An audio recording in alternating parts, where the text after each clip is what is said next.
আমরা অনেকেই ভাত খিচুড়ি বা তরকারির সাথে কাঁচা পেঁয়াজ খাই, কিন্তু এর ভেতরে লুকিয়ে থাকা গুণগুলো কি আমরা সত্যিই জানি? চলুন সময়ভিত্তিকভাবে দেখি কখন কিভাবে খেলে বেশি উপকার পাওয়া যায়। সকালে খালি পেটে 1-2 টুকরো কাঁচা পেঁয়াজ আর 1 গ্লাস পানি। উপকারিতা: রক্তে শর্করা নিয়ন্ত্রণে সাহায্য করে, শরীরের টক্সিন বের করতে সহায়ক, হজম শক্তি বাড়াতে সাহায্য করে। তবে যাদের গ্যাসের সমস্যা আছে তারা খালি পেটে না খাওয়াই ভালো। দুপুরে খাবারের সাথে সবচেয়ে ভালো সময়। স্যালাড হিসেবে পেঁয়াজ, শসা, লেবু, অল্প লবণ। উপকারিতা: খাবার দ্রুত হজমে সাহায্য করে, শরীর ঠান্ডা রাখে, বিশেষ করে গরমের সময়।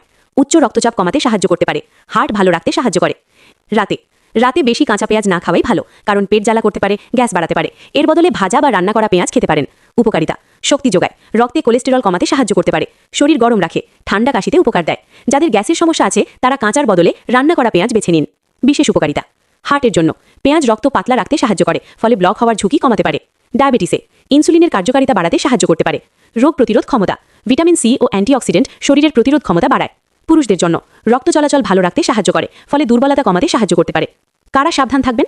যাদের আলসার আছে, অতিরিক্ত অ্যাসিডিটির সমস্যা আছে, আইবিএস বা দীর্ঘদিনের গ্যাসের সমস্যা রয়েছে।